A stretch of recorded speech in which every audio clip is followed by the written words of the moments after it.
ಇದರಿಂದ ಮಕ್ಕಳು ತಮ್ಮ ಉನ್ನತ ವಿದ್ಯಾಭ್ಯಾಸ ಹೆಚ್ಚಿನ ಅವಕಾಶಗಳನ್ನು ಪಡಿಬಹುದು. ಅದೇ ರೀತಿ ಉದ್ಯೋಗಗಳನ್ನು ಸಹಿತ ಪಡೆದಿರ್ತಕ್ಕಂಥ ಉದಾಹರಣೆಗಳು ನಮ್ಮ ಕಣ್ಮುಂದೆ ಇದೆ. ವಿಶೇಷವಾಗಿ ಅಂಚೆ ಇಲಾಖೆಯಲ್ಲಿ ಸರಿಸುಮಾರು 20 ರಿಂದ 25 ನಮ್ಮ ಹಿರಿಯ ಕ್ರೀಡಾಪಟುಗಳು ಅಂಚೆ ಇಲಾಖೆಯಲ್ಲಿ ಉದ್ಯೋಗವನ್ನ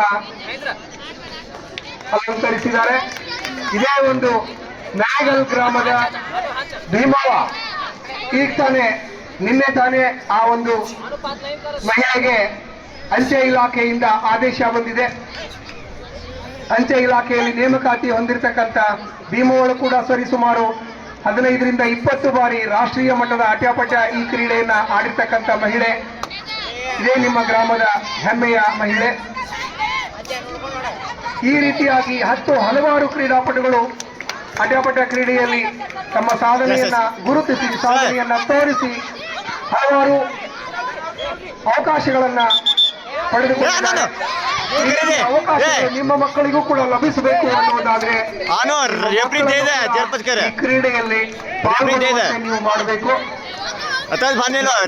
ನಾವು ನಮ್ಮ ಮಕ್ಕಳನ್ನ ಇಂಜಿನಿಯರಿಂಗ್ಗೆ ಇಲ್ಲವೇ ಮೆಡಿಕಲ್ಗೆ ನಾವು ಓದಿಸ್ಬೇಕು ಅಂತಂದ್ರೆ ನಮಗೆ ಹಣಕಾಸಿನ ಕೊರತೆ ಉಂಟಾಗ್ತದೆ.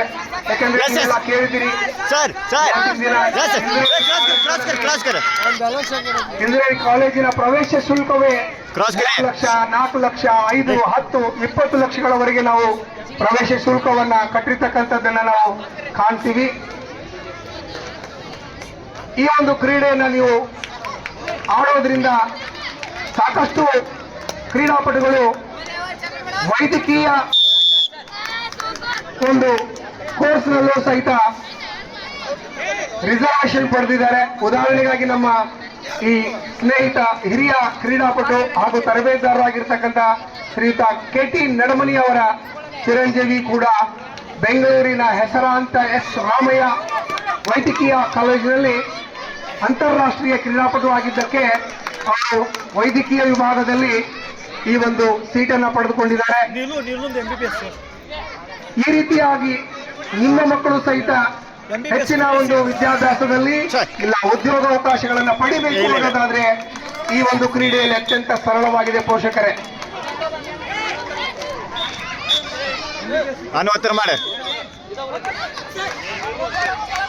ಅದೇ ಈ ಊರಿನ ಇನ್ನೋರ್ವ ಮಹಿಳೆ ನೀಲು ಅಂತಕ್ಕಂಥ ಮಹಿಳೆಯು ಕೂಡ ವೈದ್ಯಕೀಯ ಕೋರ್ಸ್ನಲ್ಲಿಯೂ ಸಹಿತ ಕೇವಲ ಅಟ್ಯಾಪಟ್ಯವನ್ನು ಆಡಿದ್ದಕ್ಕಾಗಿ ಮಾತ್ರ ಆ ಸೀಟನ್ನು ಪಡೆದುಕೊಂಡಿದ್ದಾಳೆ. ಇವತ್ತಿನ ದಿವಸ ನೀವು ಕೇಳಿರಬಹುದು, MBBS ನಲ್ಲಿ ಸೇರಬೇಕು ಅಂತಂದ್ರೆ 50 ಲಕ್ಷ ಇರಬೇಕು, 1 ಕೋಟಿಗಳನ್ನ ಹಣವನ್ನ ನೀವು ಕೇವಲ ಡೊನೇಷನ್ ರೂಪದಲ್ಲಿ ಕೊಡಬೇಕು. ಇದು ಪ್ರವೇಶ ಶುಲ್ಕ ಅಲ್ಲ, ಡೊನೇಷನ್ ರೂಪದಲ್ಲಿ ನೀವು ಆ ಒಂದು ಸಂಸ್ಥೆಗೆ ಕೊಡಬೇಕಾಗ್ತದೆ. ಆದ್ರೆ ಈ ಅಟ್ಯಾಪಟ್ಯ ಕ್ರೀಡೆಯಲ್ಲಿ ನೀವು ಏನಾದ್ರೂ ರಾಷ್ಟ್ರೀಯ ಮಟ್ಟದಲ್ಲಿ ಆಡಿದ್ದೇ ಆದ್ರೆ ನಿಮಗೆ ಈ ವೈದ್ಯಕೀಯ ಕೋರ್ಸ್ನಲ್ಲಿ ಉಚಿತವಾಗಿ ಪ್ರವೇಶವನ್ನ ಪಡೆಯಬಹುದು. ಕೇವಲ ಸರ್ಕಾರಿ ಪ್ರವೇಶವನ್ನ ಹಣವನ್ನು ನೀಡಿದ್ರೆ ಸಾಕು, ನಿಮಗೆ ಉಚಿತವಾಗಿ ವೈದ್ಯಕೀಯ ಒಂದು ಕೋರ್ಸ್ ಅನ್ನ ಪಡೀಲಿಕ್ಕೆ ಅವಕಾಶ ಸಿಗ್ತದೆ ಪೋಷಕರೇ. ಹಾಗಾಗಿ ನಿಮ್ಮ ಮಕ್ಕಳನ್ನ ನೀವು ಈ ಒಂದು ಕ್ರೀಡೆಗೆ ಹೆಚ್ಚಿಗೆಯನ್ನ ಪ್ರೋತ್ಸಾಹಿಸಲಿಕ್ಕೆ ಕಳಿಸ್ಕೊಡ್ಬೇಕು.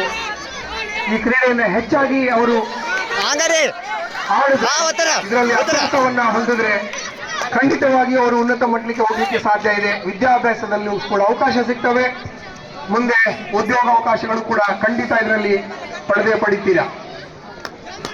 ಈಗಾಗಲೇ ಬಂದಿರತಕ್ಕಂಥ 40 ತಂಡಗಳಲ್ಲೂ ಸಹಿತ ಪ್ರತಿಯೊಂದು ತಂಡಗಳು ಈ ರೀತಿಯಾದ ಅವಕಾಶಗಳನ್ನು ಪಡೆದುಕೊಂಡಿದ್ದಾರೆ ಪೋಷಕರೇ. ಹಾಗಾಗಿ ಹೆಚ್ಚು ಕ್ರೀಡಾಪಟುಗಳು ಈ ಕ್ರೀಡೆಯಲ್ಲಿ ತೊಡಗಿದ್ರೆ ಖಂಡಿತವಾಗಿಯೂ ಸಹಿತ ಮುಂದೊಂದು ದಿನ ನಾವು ಉನ್ನತ ಮಟ್ಟಕ್ಕೆ ಏರ್ಲಿಕ್ಕೆ ಸಾಧ್ಯ ಆಗ್ತದೆ. ಬಹಳಷ್ಟು ಜನರಿಗೆ ಈ ಕ್ರೀಡೆಯ ಪರಿಚಯವಿಲ್ಲ ಪೋಷಕರೇ. ಈ ಕ್ರೀಡೆಯನ್ನ ಪರಿಚಯ ಮಾಡಿಕೊಳ್ಳಿಕ್ಕೆ ಕೇವಲ ಯಾರ ಕಡೆಯಿಂದ ಅಥವಾ ಕೇಳಿದ್ರೆ ಸಾಕಾಗೋದಿಲ್ಲ, ಸ್ವತಃ ನೋಡ್ಬೇಕಾಗ್ತದೆ. ನಿಮ್ಮ ಮಕ್ಕಳನ್ನ ಆ ಒಂದು ಕ್ರೀಡೆ ತರಬೇತಿಯಲ್ಲಿ ನಡೀತಾ ಇರ್ತದೋ ಅಲ್ಲಿ ಕಳಿಸ್ಕೊಡ್ಬೇಕಾಗ್ತದೆ. ಅಂತ ಜಾಗದಲ್ಲಿ ನಿಮ್ಮ ಮಕ್ಕಳನ್ನ ನೀವು ಕಳಿಸ್ಕೊಟ್ಟಿದ್ದೆ ಆದ್ರೆ ಖಂಡಿತವಾಗಿಯೂ ಸಹಿತ ನಿಮ್ಮ ಮಕ್ಕಳು ಅಂತ ಅವಕಾಶಗಳನ್ನ ಪಡೆದುಕೊಳ್ತಾರೆ. ವಿಶೇಷವಾಗಿ ನಡೆಗಲ್ಲಿನಲ್ಲಿ ಕೂಡ ಸಾಕಷ್ಟು ವರ್ಷಗಳಿಂದ ಹಲವಾರು ಕ್ರೀಡಾಪಟುಗಳು ಈ ಕ್ರೀಡೆಯನ್ನು ತೊಡಗಿಸಿಕೊಂಡು ಸಾಕಷ್ಟು ಪ್ರಯೋಜನಗಳನ್ನು ಪಡೆದುಕೊಂಡಿದ್ದಾರೆ. ಇನ್ನೂ ಹೆಚ್ಚಿನ ಒಂದು ಕ್ರೀಡಾಪಟುಗಳು ಇದರಲ್ಲಿ ಭಾಗಿಯಾಗಬೇಕಾಗಿದೆ. ಇನ್ನೂ ಹೆಚ್ಚಿನ ಜನಸಂಖ್ಯೆ ಇದಕ್ಕೆ ಸೇರಬೇಕಾಗಿದೆ. ಹಾಗಾಗಿ ಇದು ಜನಮನ್ನಣೆ